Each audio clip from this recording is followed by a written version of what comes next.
कहानी की शुरुआत उस समय से होती है जब हमारे अर्थ का वातावरण पूरी तरीके से खराब हो चुका था। पृथ्वी तो इंसानों के लिए रहने लायक बिल्कुल ही नहीं रह गई थी। इसीलिए अब जो इंसान बच गए थे वो अपनी अपनी टीम बनाकर अंतरिक्ष में घूमने लग गए थे ताकि वो सब पृथ्वी की ही तरह रहने लायक एक अच्छा सा प्लेनेट ढूंढ सकें। अब हमें यहाँ पर केट नाम की एक लेडी को दिखाया जाता है जो एक स्पेसशिप में अपने ग्रुप के साथ मौजूद थी। केट का पूरा ग्रुप कई साल से अंतरिक्ष में ट्रेवल कर रहा था ताकि उन्हें एक ऐसा प्लेनेट मिल जाए जहां पर वो सब रह सकें। लेकिन डरा देने वाली बात तो ये थी कि आज तक उन्हें कोई भी हैबिटेबल प्लेनेट मिला ही नहीं। केट स्पेसशिप के उन यंगस्टर्स में से थी जिन्होंने पृथ्वी को कभी रियलिटी में देखा ही नहीं था, यानी कि उन सभी ने अपनी आधे से ज्यादा जिंदगी अंतरिक्ष के अंदर बिताई है। केट का एक बहुत ही अच्छा दोस्त होता है जिसका नाम वेस्टर्न था। केट के पूरे ग्रुप के कैप्टन का नाम हंटर होता है जो एक बहुत ही एक्सपीरियंस्ड मिलिट्री मैन था। हंटर अपनी पूरी टीम को लड़ाई करने की अलग अलग टेक्निक सिखाता था ताकि वो सब बुरे से बुरे कंडीशन में भी खुद को संभाल सकें और प्रोटेक्ट कर सकें। सभी ग्रुप में से केट सबसे ज्यादा कमजोर होती है। हंटर और बाकी लोग तो केट का काफी मजाक भी उड़ाते थे क्योंकि हमेशा उनकी टीम केट की वजह से अपना मिशन कंप्लीट नहीं कर पाती थी। केट और उसका पूरा ग्रुप एक दिन अच्छे से ट्रेनिंग कर ही रहा था, तभी वेस्टर्न अपने कैप्टन से पूछता है कि आखिरकार हमें ये सब करने की जरूरत ही क्यों है, क्योंकि हम ना तो स्पेसशिप से कभी बाहर जाने वाले हैं और ना ही हमें कोई हैबिटेबल प्लेनेट मिलेगा। वेस्टर्न इसीलिए ये सारी बुरी चीजें कह रहा था क्योंकि अब तक पूरे 30 साल बीत चुके थे लेकिन उन सभी को अभी तक कोई भी हैबिटेबल प्लेनेट मिला ही नहीं था। लेकिन कैप्टन हंटर सभी को विश्वास दिलाते हैं कि हमें एक दिन वो प्लेनेट जरूर मिलेगा और तुम सभी को कड़ी ट्रेनिंग इसीलिए दी जा रही है कि जब हम उस हैबिटेबल प्लेनेट पर पहुंचेंगे तब हम सभी को वहां पर मौजूद खतरे से बचना आना चाहिए। केट कैप्टन हंटर की बातों को काफी सीरियसली लेती थी, इसीलिए अपनी फाइटिंग स्किल्स सुधारने के लिए सारे स्टूडेंट्स के जाने के बाद भी केट फाइटिंग प्रैक्टिस करते ही जाती थी। केट को इस तरीके से प्रैक्टिस करते हुए देखकर उसका कैप्टन हंटर काफी ज्यादा इम्प्रेस हो जाता है। हंटर तो केट के ऊपर काफी ज्यादा ध्यान भी देने लगा था। अब एक दिन केट अपने सारे दोस्तों के साथ टीम बनाकर ट्रेनिंग कर रही थी। उन सभी को एक बहुत ही मुश्किल मिशन मिला था जिसमें कि उन्हें जंगल में से बचते हुए कैसे भी रोबोट्स को खत्म करना है। हालांकि इस गेम में मौजूद सभी लोग यही सोच रहे थे कि केट की वजह से वो सब हारने वाले हैं, लेकिन जैसे जैसे वो सब आगे बढ़ रहे थे एक एक करके सभी एलिमिनेट होते जा रहे थे। ताज्जुब की बात ये थी कि एंड में सिर्फ केट ही बचती है जिसने सरवाइव कर लिया था। केट अपने दिए गए मिशन को कैसे भी कंप्लीट करना चाहती थी पर अंत में जाकर वो भी एलिमिनेट हो जाती है और हमें पता चलता है कि ये सारी चीजें एक सिमुलेशन थी जो कि स्पेसशिप के अंदर ही एक वर्चुअल रियलिटी में हो रही थी। इस मिशन के खत्म होने पर सभी को इस बात का अंदाजा तो हो गया था कि केट फाइटिंग के मामले में धीरे धीरे इम्प्रूव होने लगी है। अब यहाँ कई महीने बीतने के बाद भी उन सभी को कोई ऐसा प्लेनेट नहीं मिला था जहाँ पर वो सब रह सकते थे। पर एक दिन चमत्कार हो गया। केट ने एक ऐसे प्लेनेट को डिस्कवर किया था जिसका वातावरण सेम टू सेम अर्थ जैसा था, जिसका मतलब ये होता है कि हम इंसान वहां पर जाकर अपनी स्पीशीज को आगे बढ़ा सकते हैं। कैप्टन हंटर और बाकी लोगों को जब ये बात पता चलती है तब वो सब काफी ज्यादा खुश हो गए थे क्योंकि इतने सालों बाद एक ऐसा हैबिटेबल प्लेनेट उन्हें मिला था जहां पर वो सब उम्मीद कर सकते हैं कि ये प्लेनेट उनका नया घर साबित हो सकता है। इसीलिए अब कैप्टन हंटर जल्द से जल्द अपनी स्पेसशिप प्लेनेट की तरफ मोड़ देते हैं। हंटर ने सारे लोगों में से एक टीम बनाई थी जो कि सबसे बेस्ट होती है। चौंका देने वाली बात ये होती है कि उस टीम में केट भी शामिल थी, जिससे कि वो लोग जो केट को एकदम कमजोर कड़ी मानते थे उनका मुंह एकदम से झुक जाता है। कई दिनों के लगातार अंतरिक्ष में ट्रैवल करने के बाद केट की रिसर्च करने वाली टीम प्लेनेट के पास पहुंच गई थी। सभी को सब कुछ ठीक लग रहा था पर तभी प्लेनेट के बहुत ही तेज ग्रेविटेशनल फोर्स के कारण केट और हंटर की स्पेसशिप दो हिस्सों में बट गई थी और स्पेसशिप के साथ साथ उसके अंदर मौजूद सारे लोग ग्रेविटेशनल फोर्स के कारण प्लेनेट की तरफ लगातार खींचे चले जाते हैं। केट की पूरी टीम लगातार नीचे गिरते हुए प्लेनेट के वातावरण में घुस जाती है। ये अच्छी बात थी कि उन सभी ने पैराशूट पहना था जिससे कि वो सब ओपन कर देते हैं। यहाँ केट भी एकदम अनकॉन्शियस होकर पानी के अंदर गिर जाती है। उस प्लेनेट पर चौंका देने वाली बात ये हुई थी कि वहाँ पहले से ही इंसानों जैसे लोग मौजूद थे जो प्लेनेट के रहीवासी होते हैं। उन सभी बस्ती वालों ने अपने मुंह के ऊपर मास्क लगाया था जो हंटर, केट और उसके बाकी टीममेट्स को आसमान से नीचे गिरते हुए देख रहे थे। ये बस्ती वाले किसी भी बाहर से आए हुए लोगों को जिंदा छोड़ते ही नहीं थे, इसीलिए उनका ग्रुप निकल पड़ता है केट की पूरी टीम को खत्म करने के लिए। थोड़ी देर बाद जब केट को होश आया तब वो पानी से निकलकर बाहर आ जाती है, लेकिन केट ने जब चारों तरफ नजर घुमाई तब वो एकदम से शॉक रह गई थी, क्योंकि ये प्लैनेट सेम टू सेम पृथ्वी जैसा ही दिख रहा था। प्लैनेट पर तो नदियों से लेकर पहाड़ मौजूद थे जो कि पृथ्वी पर भी मौजूद होते हैं। साथ ही साथ वो सब इस अनजान प्लैनेट के वातावरण में सांस भी ले पा रहे थे। केट इस बात से तो खुश हो गई थी कि शायद से इस अनजान प्लैनेट पर हम रह सकते हैं, पर तभी केट के साथी उससे कांटेक्ट करते हैं जो बहुत ही ज्यादा घायल हो चुके थे। केट तुरंत ही अपने टीममेट्स को बचाने के लिए चली गई थी। सबसे पहले केट ने अपनी एक फीमेल फ्रेंड को पानी के अंदर से निकाला, फिर वेस्टर्न और बाकी लोगों के पास बीच के किनारे चली गई थी। केट की एक साथी को ऊपर से गिरने की वजह से काफी ज्यादा चोट आई हुई होती है, और तो और वो सब अपने साथ मेडिकेट लेके भी नहीं आए थे। केट और हंटर बहुत ही बुरा फील कर रहे थे, क्योंकि उन्हीं के टीममेट्स ने उनके हाथों में रियलिटी में दम तोड़ा था, और भला केट इन सारी चीजों में कर भी क्या सकती थी। लेकिन अब अचानक से उस जगह पर वो सारे बस्ती वाले आ गए थे जो लगातार केट और उसके बचे हुए टीममेट्स पर हमला करने लग जाते हैं। केट भी समझ नहीं पा रही थी कि आखिर ये लोग है कौन।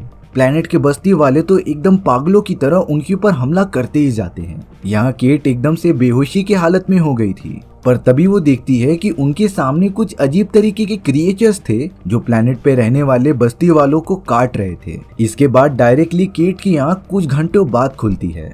केट तो एक सुनसान गुफा में पहुंच गई थी जहां पर कोई भी मौजूद नहीं था, लेकिन थोड़ी देर बाद वही खतरनाक क्रिएचर केट के पास आ जाता है। केट तो वहां पर जल रही एक आग का मशाल लेकर उस क्रिएचर के पास मारने लगी थी, जिससे कि केट को मौका मिल जाता है वहां से भागने का। केट तुरंत ही गुफा से बाहर निकलकर दूर चली गई थी। केट एक सेफ जगह पर आने के बाद अपने बाकी टीममेट से कांटेक्ट करने की कोशिश करने लगी थी, पर अफसोस उसे अपने टीममेट से कोई भी रिप्लाई नहीं आता। केट को तो लगने लगा था कि शायद से उसके सारे टीममेट्स मारे जा चुके हैं, पर तभी केट को कैप्टन हंटर का एक वीडियो कॉल आता है, जिसमें कि कैप्टन हंटर अपने कंडीशन के बारे में बता रहे थे। दरअसल हंटर बड़े बड़े पत्थरों के बीच फंस गए थे, और तो और उनका एक पैर पूरी तरीके से टूट चुका था। केट समझ जाती है कि कैप्टन हंटर को जल्द से जल्द इलाज की जरूरत पड़ेगी, क्योंकि अगर उनके बॉडी से ज्यादा ब्लड निकला तब वो बच नहीं पाएंगे। इसीलिए केट कैप्टन हंटर की डिवाइस की मदद से उनका लोकेशन पता करने लग जाती है। केट को अपने एआई की मदद से इंफॉर्मेशन मिली कि कैप्टन हंटर उससे 60 किलोमीटर दूरी पर हैं। केट समझ नहीं पा रही थी कि इतने कम समय में आखिर वो इतनी दूरी कैसे तय करेगी। कैप्टन हंटर केट को समझाते हैं कि तुम्हें यहाँ पर जल्द से जल्द आने की कोई जरूरत नहीं, पहले तुम अपनी जान की परवाह करो और सर्वाइवल के लिए सारी चीजें इकट्ठा करो। केट कैप्टन द्वारा सिखाए गए सारी सर्वाइवल ट्रेनिंग को याद करते हुए वो सारी चीजें परफॉर्म भी करने लग जाती है, जैसे कि आग जलाना, पानी का इंतजाम करना और खाते पीते रहना। शुरुआत में केट को बहुत ही ज्यादा प्रॉब्लम हो रही थी, लेकिन धीरे धीरे जैसे टाइम बीतता गया केट इन सारी चीजों में काफी अच्छी हो जाती है। साथ ही साथ केट कैप्टन हंटर को बचाने के लिए लगातार उनकी तरफ बढ़ते ही जा रही थी। पर अब यहाँ कई घंटों तक चलने के बाद केट एक जगह पर आ जाती है जहाँ पर कुछ खतरनाक बस्ती वाले जमा होकर कुछ बातें कर रहे थे। केट तो एक बड़े से पत्थर के पीछे छुप गई थी, पर वो ज्यादा समय तक ये कर नहीं पाती, क्योंकि उन बस्ती वालों ने केट को देख लिया था, जो लगातार उसे पकड़ने के लिए केट का पीछा करते ही जाते हैं। केट अपनी जान बचाकर भाग ही रही थी, तभी एक दूसरे बस्ती वालों ने उसे पकड़कर एक जगह पर छुपा दिया होता है। बस्ती वालों का ये मेंबर केट के ऊपर हमला ही नहीं कर रहा था, जिसका मतलब ये होता है कि इस मेंबर ने केट की जान बचाई उन बाकी खतरनाक बस्ती वालों से। पर यहाँ केट उसे भी अपना दुश्मन मान रही थी। बस्ती वालों के उस मेंबर ने केट को कुछ भी नहीं किया और उसे यहाँ से जाने दिया। केट तुरंत वहाँ से निकलकर पत्थरों के पीछे छुपते हुए जाते रहती है, पर अब थोड़ी दूर तक चलने के बाद ही उन बस्ती वालों ने केट को फिर से पकड़ लिया था। लेकिन अब केट भागने की बजाय उन सभी से फाइट करने का डिसाइड करती है। ट्रेनिंग में सिखाए गए सारे फाइटिंग के तौर तरीके केट इसमें इस्तेमाल करती है और एक एक करके उन सभी बस्ती वालों को मार कर गिराती जाती है। केट को भी खुद पर भरोसा नहीं हो रहा था कि प्रैक्टिस करते करते वो इतनी परफेक्ट हो गई थी, और अब सारे बस्ती वालों को हराने के बाद केट उनसे हथियार लेकर वहां से निकल जाती है।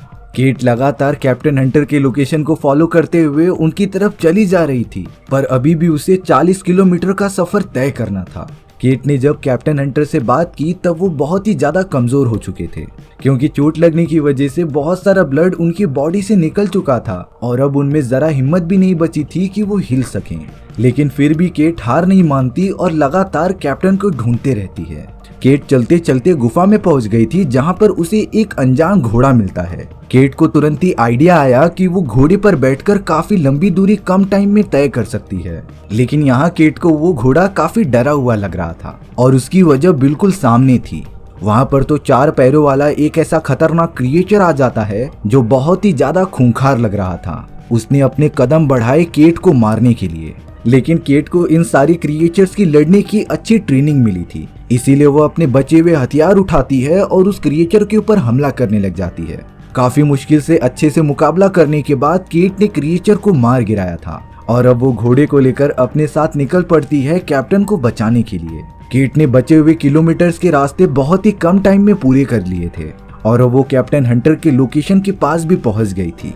केट ने जब कैप्टन की पूरी बॉडी को स्कैन किया तब उसे पता चला कि कैप्टन के सिर्फ पैर ही जख्मी नहीं हुए हैं, बल्कि उनका एक फेफड़ा पंक्चर हो गया है और अगर कैप्टन हंटर को जल्द से जल्द इलाज नहीं मिला तब वो मारे जाएंगे। केट को ये पता था कि मदरशिप के अंदर ये सारी मेडिसिन मौजूद हो सकती हैं, पर अब उसे जल्द से जल्द मदरशिप ढूंढनी पड़ेगी। इसीलिए अब केट कैप्टन हंटर को वहीं पर छोड़कर शिप ढूंढने के लिए निकल पड़ती है। यहाँ वहाँ ढूंढने के बाद केट को मदरशिप मिल जाती है। हालांकि मदरशिप के अंदर सारी मेडिसिन मौजूद थीं, लेकिन जब उसे कैप्टन का वीडियो कॉल आता है तब केट ने देखा कि कैप्टन के पीछे वही खतरनाक क्रिएचर हैं जो कैप्टन को पकड़ लेते हैं। केट तुरंत कैप्टन को बचाने के लिए उनके पास भागी भागी चली गई थी, पर वहाँ बहुत सारा खून देखकर केट को ये लगने लगा था कि शायद से उन क्रिएचर्स ने कैप्टन को मार दिया है। इसीलिए केट एकदम गुस्सा होकर क्रिएचर को लगातार मारने लग गई थी, लेकिन ये क्रिएचर तो केट पर भारी पड़ता जा रहा था।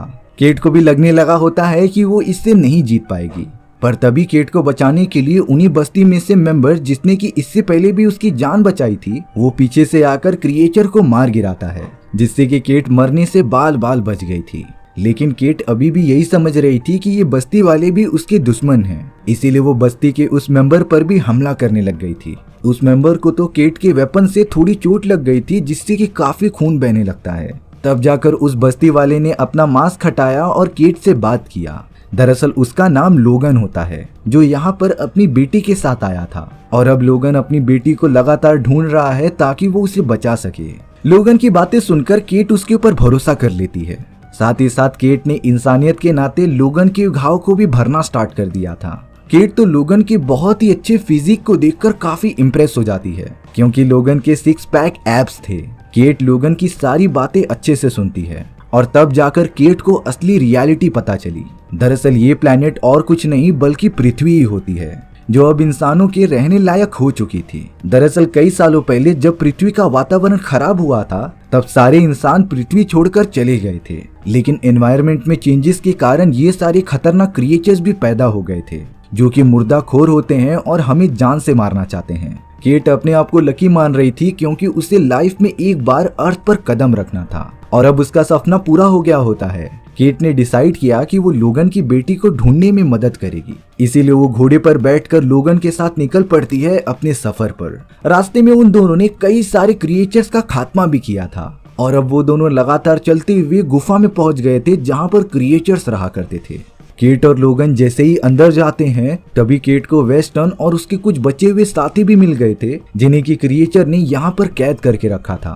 केट खुश हो जाती है कि एटलीस्ट उसके कुछ टीममेट जिंदा हैं और अब उसी गुफा में काफी ज्यादा छानबीन करने के बाद लोगन की बेटी भी मिल गई थी, जो पत्थर के पीछे छुपी हुई होती है। अब जैसे ही वो सब गुफा से बाहर निकलने के लिए जा रहे थे तभी भूकंप आने के कारण वो पूरी गुफा एकदम से ढहने लग जाती है, जिससे कि सभी लोग एक दूसरे से अलग हो चुके थे। केट, लोगन और उसकी बेटी डिसाइड करते हैं कि वो सबसे पहले गुफा से बाहर निकलेंगे, लेकिन बीच रास्ते में ही उनके ऊपर कई सारे क्रिएचर्स ने हमला कर दिया था। केट और लोगन मिलकर उन क्रिएचर्स का सामना करते हैं और उन्हें हरा देते हैं, लेकिन उनकी क्वांटिटी काफी ज्यादा थी, इसीलिए उन तीनों ने सबसे पहले बाहर निकलने का डिसाइड किया। बाहर निकलते ही उन्हें लग रहा था कि सब कुछ नॉर्मल हो जाएगा, लेकिन अब उन्हें चारों तरफ बस्ती वालों ने घेर लिया था, जो अब लोगन को भी धोखा देने के जुर्म में मारना चाहते थे। लोगन अपने बस्ती के लीडर को समझाता है कि इसमें उसकी कोई गलती नहीं है, बल्कि ये भी हमारी तरह इंसान है जो यहाँ पर रहना चाहते हैं। लेकिन उन बस्ती वालों का लीडर कोई भी बात सुन ही नहीं रहा था। बस्ती वाले जैसे ही उन सभी पर हमला करने जाते, तभी अचानक गुफा में से क्रिएचर्स बाहर निकलते हैं जो बस्ती वालों के ऊपर चढ़कर उन्हें काटने लगे थे। क्रिएचर्स ने तो उन बस्ती वालों के लीडर को जान से मार दिया था, पर अब लोगन, केट और उसके बाकी बचे हुए साथी बस्ती वालों की मदद करते हैं क्रिएचर्स को खत्म करने के लिए। यूनिटी के कारण वो सब इस मकसद में कामयाब भी हो गए थे और अब बचे हुए बस्ती वालों को ये अंदाजा हो गया था कि लोगन ने सही किया है। लोगन उन सभी को काफी अच्छे से गाइड कर रहा था, इसीलिए उन लोगों ने लोगन को अपना नया लीडर बना लिया होता है। और अब केट के बाकी सारे दोस्त बस्ती वालों के साथ खुशी खुशी रहने लगे थे, क्योंकि पृथ्वी उनका पहले घर था और आगे भी हमेशा रहेगा। केट देखती है कि उनके बचे हुए टीममेट्स भी पृथ्वी पर वापस आ रहे हैं, जिससे कि पृथ्वी पर वापस से इंसानियत जन्म ले सकती थी। और इसी हैप्पी एंडिंग के साथ हमारी मूवी यहीं पर खत्म हो जाती है। सो व्यूअर्स, आपको ये स्टोरी कैसी लगी कमेंट सेक्शन में बताना भूलना मत। और अगर आपको मेरा एक्सप्लेनेशन 1% भी अच्छा लगा होगा ना, तो वीडियो को लाइक एंड चैनल को सब्सक्राइब जरूर कर देना। मिलते हैं नेक्स्ट वीडियो में। सी या।